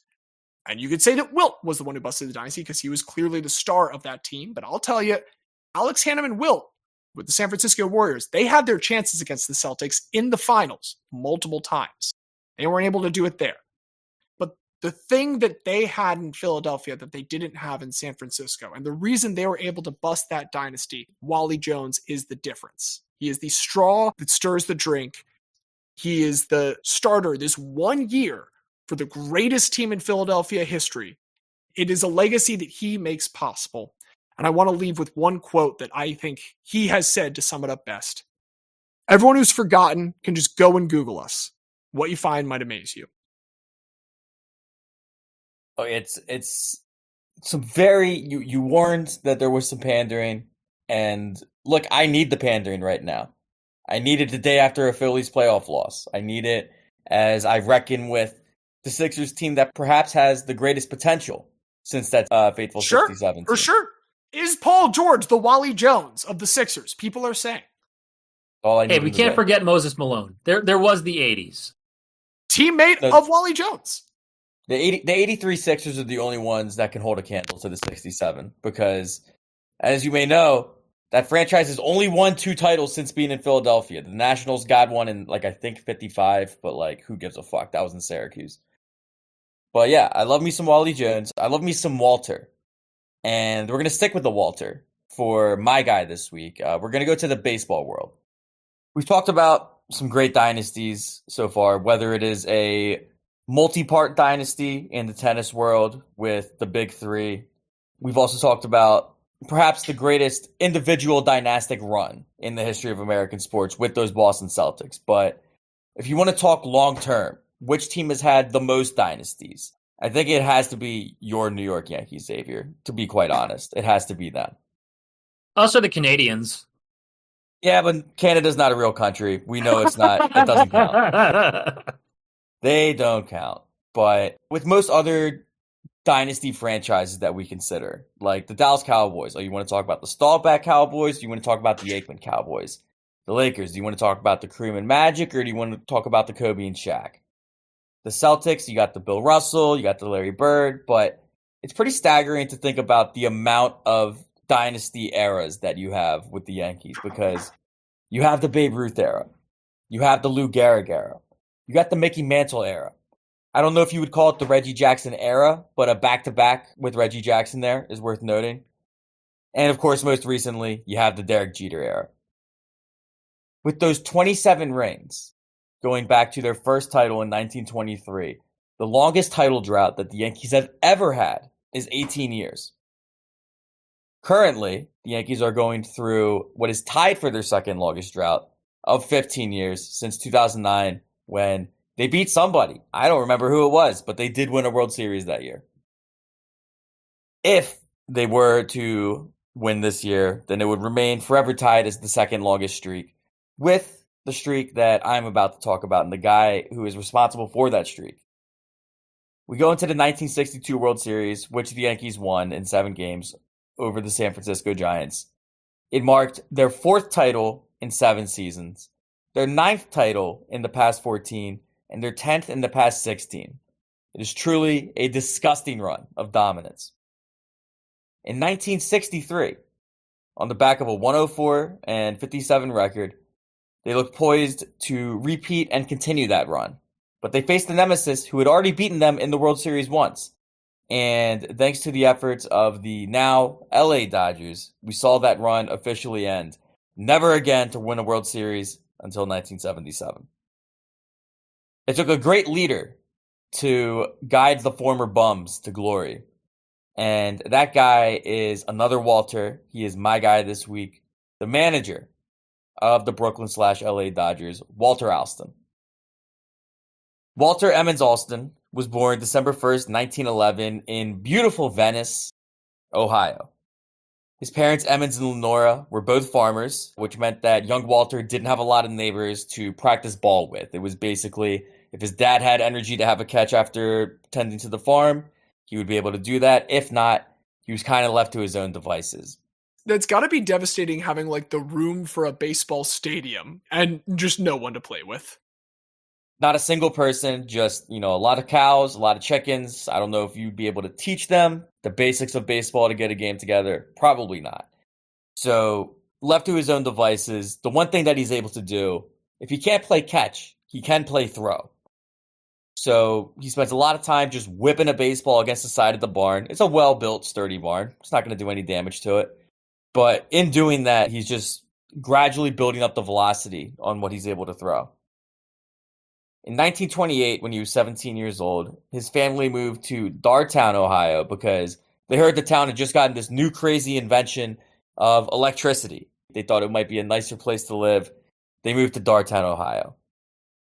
This move to civilization gave Walter a chance to play for the local high school teams, and he immediately emerges as a pretty stellar athlete. As a junior and as a senior, he captains both the basketball and the baseball teams. Becomes a dominant pitcher due to his velocity that he was able to grow, whipping a baseball against the side of the barn. And so he earned the nickname Smokey. Smokey Walter Alston, as a junior, leads his high school to the county championship. He graduates in 1929, and after growing up in beautiful Venice, got to go somewhere else beautiful to go to school, so he goes to Miami, Ohio. After graduating, he enrolls for his freshman year. He marries his high school sweetheart, Leela, and he spends 1 year at Miami before he realizes, like, hey, this economy thing, it's starting to get a little depressed. I don't know if I should be spending money to get my education right now. Maybe I should just focus on making money. He leaves Ohio just for a time to work some odd jobs to make some money. He works at the local high school's cafeteria. He drives a laundry truck, among other jobs. And after 2 years of doing that, saving up some money, he decides to re-enroll at Miami, Ohio. Now fully a part of the campus, he tries out for both the basketball and baseball teams, makes both of them, and letters all 3 years of the rest of his collegiate career in both sports before he graduates with a degree in education. Becomes a biology teacher right out of school, but soon after, he's approached by Branch Rickey, who at this time is the general manager for the St. Louis Cardinals. And he asked them to play for their Class C affiliated team in Greenwood as a first baseman. Not interested in him as a pitcher, but still get him in. For his first year there, he bats over 300, and after the full season, returns to teaching. The next year, he gets promoted up to Class B, where he hits 326 with 35 homers, and on the basis of that, for 1936, he earns a September call-up. On September 27th, it's the last game of the season. The Cardinals are eliminated, but they're still going to start their regular Johnny Mize at first base. After the sixth inning, Johnny Mize gets ejected, and so Walter gets his first chance. He is put into the lineup, and he makes his major league debut in just his second season of pro ball. He gets his at-bat, takes strike one. Second pitch comes in. He launches it over the wall, but just foul by about a matter of 2 feet, as he retells it. And on the third pitch, swing and a miss, struck him out, and Walter Emmons goes back to the dugout. So he has to play the field, though, and he does get to log a statistic because he does commit an error in his 3 innings of playing first base. The Cardinals lose on the final day, 6-3 to the Cubs, and the 1936 season is over. But after this brush with the majors, Walter is now ready to pursue baseball full-time. He and Leela just had their first daughter together. Now the family is committed. We're going to move from town to town, wherever you get assigned to play minor leagues, and we're going to make it back to the majors one day. Spends 3 more years toiling around in the majors, or toiling around in the minors, still not getting that call up to go back to the majors. When in the 1940 season, the Cardinals suggested to him, this playing thing might not work out. What if you became the manager of one of these teams as well? So he spends the 1940 season as the player manager for the Portsmouth Redbirds. Continues to player manage for a few years, 1941 and 1942 in Springfield. In 1943, he just goes back to playing full-time, still not getting that call up. In 1944, the Cardinals release him outright, and it seems like the whole baseball career is dead. He's getting ready to just go back to teaching. But Branch Rickey is no longer with the Cardinals. He's now running the Brooklyn Dodgers, and he remembers how much of a baseball mind Walter had. He was a very soft-spoken person, but was a person that always seemed to think the game very well. He offers him to come and be a part of their Class B team in Trenton. They just fired their manager. We'll get you a job. You play, you manage. We'll see how it goes. So he agrees, and he goes to Trenton. And a team that was 32-57 when he took it over goes 31-18 the rest of the way. Continues to be a player manager for the next 2 seasons, 1945, again for Trenton. And in 1946, he is the player manager for the Nashua Dodgers, which is one of their Class 3A affiliates. This team is very notable in baseball history because it is the first team to be integrated since the color barrier was broken down with the signing of Jackie Robinson. However, Jackie Robinson did not play for the Nashua Dodgers. They had also signed Roy Campanella and Don Newcomb, and because their season started a day earlier than the Montreal Royals, this team is technically, which is the best kind of correct and the best kind of breaking down barriers of racism, they are technically the first team to be integrated. Baltimore Elite Giants legend Roy Campanella. Team does fairly well that year. And for 1947, he gets called up to Pueblo to manage the Pueblo Dodgers. Still a player manager at this point, but one of the most important managerial skills is to know when you don't have it anymore. He only played himself in 2 games for the 1947 season and decided to hang it up and go full-time with managing, really focusing on that as his next career path. The next 6 seasons he manages at the AAA level. He wins 3 league titles and posts a record of 544 and 373, never winning less than 86 games in any of those 6 seasons. On the back of that, he's now getting a lot more attention within the Dodgers organization. The manager for the Brooklyn Dodgers for the previous few seasons had been Charlie Dressen, and the Dodgers, kind of similar to the Sixers that you just talked about, James. They keep knocking on that door, but they can't quite beat it in. The Brooklyn Dodgers, the Bums, had never won a World Series. In spite of that, Charlie Dressen wants a little more long-term security. So he's asking for a multi-year contract, which Walter O'Malley is simply not willing to provide. So they go their separate ways. And the first call naturally is to go to your AAA manager, who has been very successful, and see if he's down to sign one of these one-year contracts. Walter agrees. Walter and Walter both agree. And Walter Alston is signed to come back to the majors for the first time since that one game that he played where he struck out and he committed an error. Finally, Walter Alston is back in the bigs. 1954 season goes pretty well. They go 92 and 62, but that is only enough to finish second in the National League. They do not make it to the World Series because, that's how things were back then. You had to win the league. 1955, they go 98, 55, and 1, which is just remarkable. It's an incredible thing to see that they just allowed ties back then. I'd prefer to the Ghost Runner. That is fair. Give me a tie after 12 over the Ghost Runner any day. We'll do my thing. I say play 3 normal extra innings, and if it's still tied after that, each team brings in their bullpen pitcher. You pick your favorite slugger, anybody you want it to be, 5 pitches. Not 5 swings, 5 pitches. Whichever player hits the most home runs, that team wins. If it's tied after 5, we go to sudden death. We're going to be silly. Let's be fun and silly, not stupid and silly. Here's what I'll say. I do still prefer that to the Ghost Runner. Right, and that's exactly. It's not exactly a high bar to clear, but for that 1955 season, 98, 55, and 1 is enough to win the National League, and it's going to put you in the World Series with, you guessed it, the New York Yankees. Now, the Yankees at this time are going through a pretty rough drought. It's been since 1953, 2 years ago, that they had won a World Series. But several of the Yankees' wins had come against the Brooklyn Dodgers. This is kind of where the whole bums lore comes from. They're the team that can't quite get over the hump. They dropped the first 2 to the Yankees before roaring back to win the next 3 to take a 3-2 lead. And they drop Game 6, which now forces a decisive Game 7. The reason that I think it is important to recognize the efforts of a manager is, obviously, at the end of the day, it comes down to the players on the field. But sometimes as a manager, you need to follow your gut. And Jackie Robinson had not been having a great 1955 World Series. So in Game 7, he decides to take a risk, and he benches Jackie Robinson. The clubhouse, though, fully in step with it. He has that, again, as we mentioned, that quiet demeanor where it's just a quiet confidence.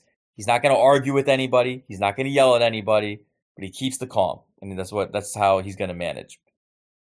It's still scoreless in the bottom of the third when the Yankees have some trouble. They have a runner on second with 2 out. And the batter laces a single that looks bound for the gap and is surely going to get in to score a run. Is it bound for the gap, or is it Bob Costas bound for the gap? I don't know if either of you saw this yesterday. It's a single to center field, and it was caught by Anthony Volpe and not even close. Nah, he's got to hang it up, man. The pink guy's back. It's really bad. It's really not good. The issue is the single is hit and it hits Phil Rizzuto. So the ball is instantly dead. It's still given as a single, but ruled out, the inning is over. And Brooklyn kind of looks at this as, this is the kind of thing that always happens against us that causes us to lose. A break went our way now. Maybe there's a little something to this. They scratch one across in the top of the fourth. They scratch one more across in the seventh. And it is enough for a 2-0 victory to extend the Yankees World Series drought to 2 full seasons and to give the Brooklyn Dodgers their first World Series title. 1956, they go 93-61, again win the National League, again go back to the World Series. Now could it be Brooklyn to finally repeat and assert themselves as the Kings of New York? Unfortunately, just as it was with our Sixers and our Celtics, you can only keep Superman down for so long. It does go 7 games again, but in that game 7, the Yankees pull through and they win pretty decisively, 9-0. Don Newcomb taking the loss on the hill for the Dodgers. 1957, they fall off a little bit, go 84-70, only finish 3rd in the National League. 58 is their first season in Los Angeles, and I think there's probably something about moving coast to coast and abandoning, all of your homes and everybody that you knew over there. They go 71-83. Now there's starting to be some pressure to move on from Walter Alston. And if they wanted to do it, it would be pretty easy to do so because Walter Alston has agreed to 1-year deals every single season. He manages the season, not knowing if he's going to get another one, agrees to terms, 1 year, keeps going on. So at any point, the Dodgers could just decide that we're going to move on. With that seat being fairly hot, not enough for him to be ejected, but in 1959, the LA Dodgers know that it is a pretty important season. They go 88-68, which is enough to win the National League. They make it back to the World Series. They go against the Chicago White Sox, and they win in 6 games to give the LA Dodgers their first title. Next few years, they are, again, a very consistently good team. 82 wins, 89 wins, 102 wins in 1962. None of those are enough to win the National League. And so, again, the fans are starting to grow restless. Should we move on? Does he have enough? Can he do it again? In 1963, they have enough. They go 99-63-1, playing 163 games. It's enough to win the National League. They go back to the World Series. They face those Yankees who, as we mentioned at the top, had 1-62, had 1-61, 59, 56. Keep going back. All of those titles that they had. If you're going to come for the crown, you best not miss. And the Dodgers did not miss, sweeping the Yankees in 4, the first time that the Yankees had ever been swept in the World Series. And the LA Dodgers are Canes once again. 1964, they fall off a little bit, 80-82. Again, is he starting to lose it? But they come right back in 1965. They win the National League. They win another World Series, beating the Twins in 7 games. Now here's where I can get a little slight pander to you, James, because the 1966 season, the LA Dodgers do win the National League. Yes, they do. And then they don't win a single other game after that, baby. They do not, as the Orioles sweep them. They return the favor that they had done to the Yankees, and they are eliminated. Now we get to probably the worst stretch of Walter Alston's managing career. They go 73-89, 76-86. 85-77, 87-74, 89-73, 85-70, crossing into the era where we even have a National League Championship Series as they're divided in the East and West. And still, Dodgers have not made the playoffs again. Until we get to 1974, when they go 102-60, and they win the NL West. They win the NLCS in 4 games to go to the World Series. Unfortunately, if you're up to date on your baseball history, 1974 was the third of the three-peat for the Oakland Athletics, and the Dodgers go down in 5 games. At this point, he's starting to get up there in age a little bit. For the 1975 season, he is 64 years old. And this is 20th season, if I'm keeping count correctly. His 20th season, and I just want to, again, reemphasize, every single one of these seasons has been managed on a one-year contract. He has never once signed a long-term contract. I mean, like, he came up as a player coach, so that doesn't shock me hugely, because, like, as a player, he would have been signing a one-year deal every time. Right. And maybe it's because of that familiarity, but, like, we are now well into the point where multi-year deals are the norm. But he's a simple man. He's a quiet man. He doesn't want to make any fuss. We'll just agree to that same deal as we did last time. For the 75 season, they go 88-74, which is enough to finish second in the NL West. In 1976, we get to the All-Star break, and he announces that he's going to retire. Makes it to game 158 of the season when the Dodgers, even though they're 90-68, they are eliminated from postseason contention. And at that point, he figures, why not pass it off to the new kid, the young kid on the block? And he lets Tommy Lasorda, the next manager to be, slide in and take over.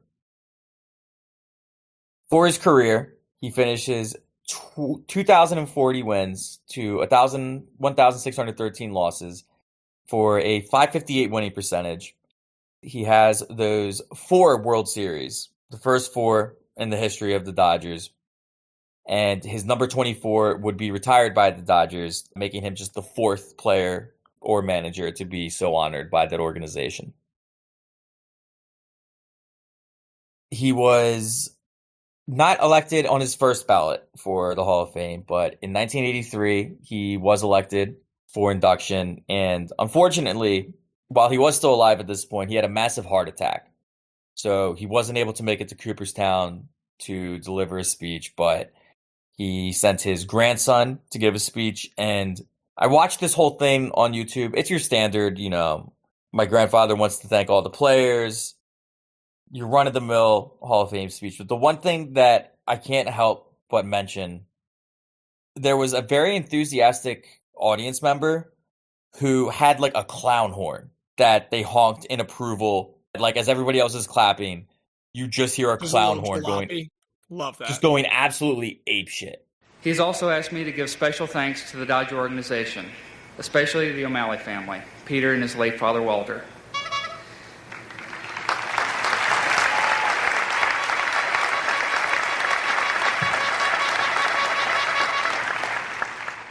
It's so out of place, especially in the context of like, hey, this guy that we're honoring had a massive heart attack and he's still in the hospital and he can't be here, which is really sad. And his grandson's like choking up a little bit as he gives the speech. And here's a fucking clown horn in the back. It's great unintentional comedy. He did live to know that he would be so honored. He did live to see his own induction, but unfortunately, just a year later in 1984, Walter Alston did pass away. But we look back on his legacy. First of all, I love the moonlight gram of it all, to have your one game that you play in the majors, and for it to be early on in his career. He still played 12 more years after that. And early on, and like about as bad as you can do in that limited an amount of time. Very extremely bad, and especially to know that he does that after a season in which he hit almost 330 and hit 35 homers in the minors. Like, he had a great season. And he had that foul ball in the 0-1 that if it were just 5 feet further fair and it's a home run, who knows how differently his career could have planned out. But if he had hit that home run, he wouldn't have turned to managing as early as he did. He would not have been the manager of the first racially integrated team in professional baseball. Most importantly, he wouldn't have been there to beat the Yankees twice in the World Series, going 2-1 against them for his career. And most importantly, that 1963 win to send the Yankees into the dark ages of a 15-year wait until their next World Series. He's a great man, and he even lost one to your Orioles too, James. So I think he contributed a lot to the historical happiness of baseball in Baltimore. Also, most importantly, the historical happiness of Brooklyn to have given the Brooklyn Dodgers their only World Series, and to do it all with the quiet demeanor. He was literally known as the quiet man as a manager. He had a very quiet disposition. He had no nonsense. And, the thing that people always said about him was you didn't know anything about his personal life if you were one of his players. You didn't know if he was Republican or Democrat, what church he went to, whether he went to church at all. You just knew that he was focused on baseball. He was focusing on getting the best out of his team. Walter had an incredible run, and he won't hype himself up, but that's what we're here for. Walter Alston. Now my favorite Alston, ahead of Rafer Alston. One hell of a guy.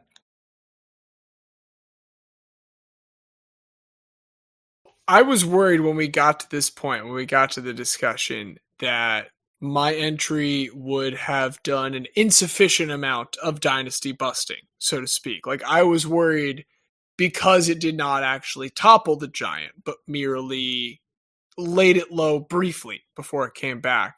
But honestly, I mean, that's what happened with all three of these guys. And I think that just speaks to, one, to the quality of dynasties that they batter themselves against, but also just the nature of having to play against one of those teams, having a war of attrition against that. Yeah, I mean, just starting off with that, like, I don't think that none of them, I think, can have necessarily held against them that they didn't succeed. Maybe you can try and argue Walter Alston just because, like, the Yankees kept coming back. But I mean, he kept doing his best to take them down. So, like, I don't want to necessarily hold that against him. Yeah, speaking from the point of view of what I was intending, all of these guys fit that. I mean, the only thing I can say about Walter Alston is maybe he was too good in that the Dodgers had their own lot of dynasty. success.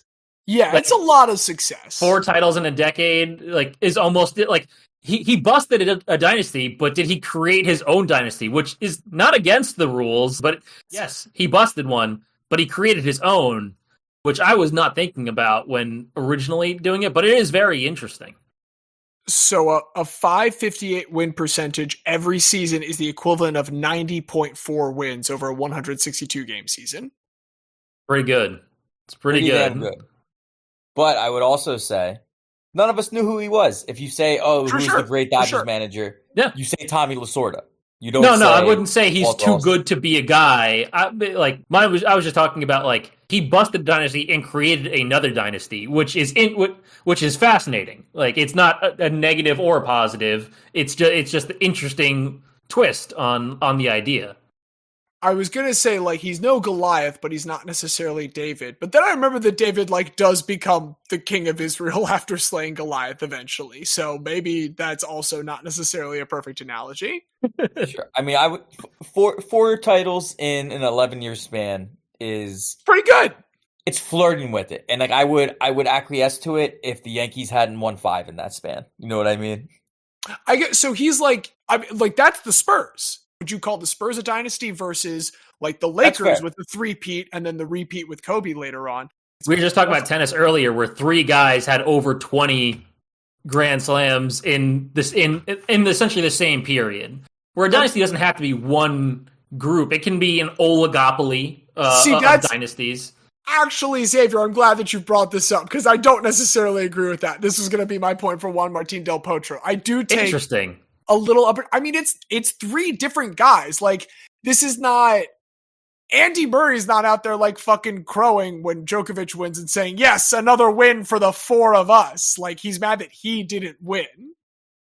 I think I like the story and I get where you're coming from, but if we're comparing 3, I do think that, like, Dodgers v Yankees or, like, Wali Jones against the Celtics at that time, like the Celtics and the Yankees, I think are clearer dynasties than these 3 guys who are all very good at the same time, but we're also direct competitors with one another. Tough, because again, that was the literal dynasty I was thinking of. Yeah, no, it's your kind. Hey, you win because it's Ryan Howard. It's that kind of thing. And I don't want to do that. I don't. Like I said, I don't think anyone is disqualified from Dynasty. But if you both feel the same way about Dynasties, like, yeah, I guess I look at it as, like, maybe he's not a dynasty breaker, but he is, like, a dominance breaker. Okay, I would say that.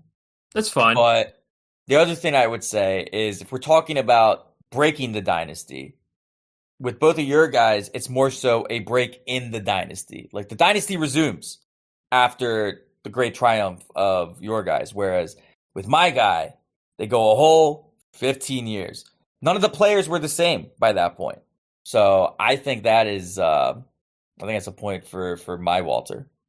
Though I will say you just made the point like minutes ago that during the Dodgers' run of 4 championships, the Yankees also win 5 championships.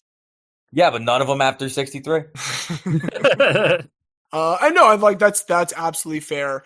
The thing with Walter Alston, he definitely, as a representative from the Dodgers, is the best person to kind of represent that breaking because he's the change. He is the thing that comes in that is different about the Dodgers before then. And I fully acknowledge that.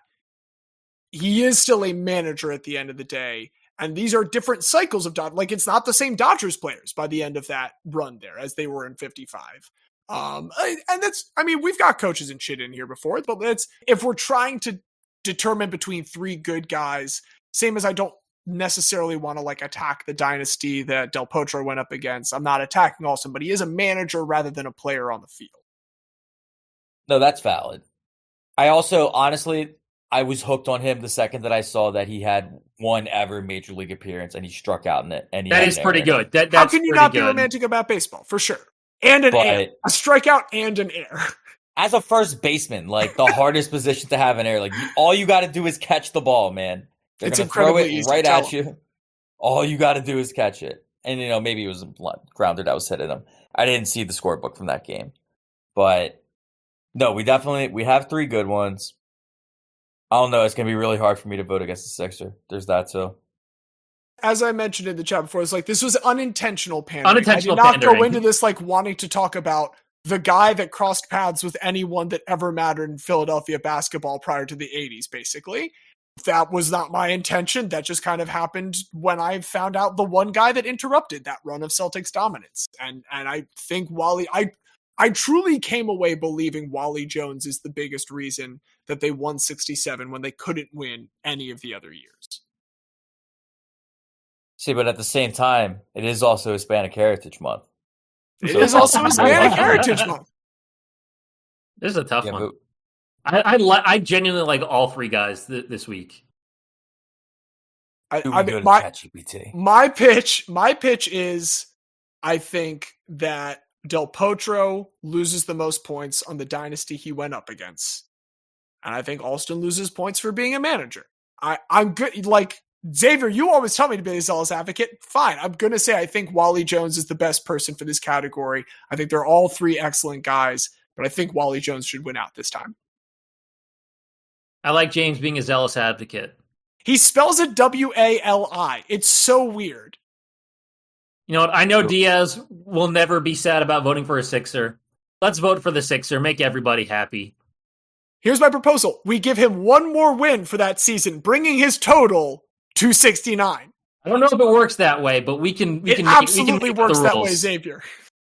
Well, look, it's an important omen here as well because it is the last episode of Hispanic Heritage Month. That could be an omen for Juan Martín, but it's not an omen for him because it is also NBA season starts month, and it is the last episode of this that will come out before the NBA season starts. So, as it is going to be the year for the Sixers, it was the year in 1967, and it couldn't have been the year without another fellow Overbrook alum to come in to form some synergy with Will Chamberlain and to finally defeat those goddamn Boston Celtics. I want one.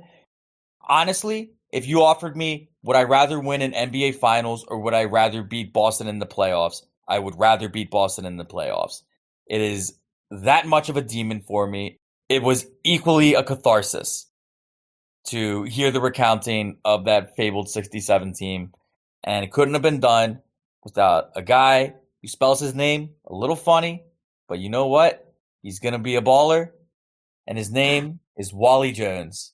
And he is our guy this week. Welcome to the Hall of Guy. On the plaque, it is spelled W-A-L-I. And you had such a good joke opportunity there, James. W-A-L guy. W-A-L-I is our guy. And that is our episode. And we are very thankful for producer Craig and all the coders behind him for making it possible. We're also thankful to musical director Don Ham for that lovely theme music. Most of all, thank you, dear listener, for listening to yet another episode of Remember That Guy, which will return next week with some more guys once I devise some kind of category for the three of us. In the meantime, if you want to hear about any other sports stuff that we're talking about, all of our information is at bit.ly/rememberthatguy. That links to everything. Sure would be great if you enjoyed the show to go ahead and share that information around. Anything else from you guys on the way out? Nothing from me. Libs in 3. WNBA increasing regular season to 44 games and finals to best of 7 next year. I love that we're just going to have season after season of all of these like season long, most points, most rebounds, most assists every year. That's fine. Give Asia Wilson every fucking record she wants, dude. I have been one of your hosts and number one Asia Wilson fan, James. I've been the very special guest, Xavier. And I'm Diaz, and it's like they always say, life's a bitch, then you got it.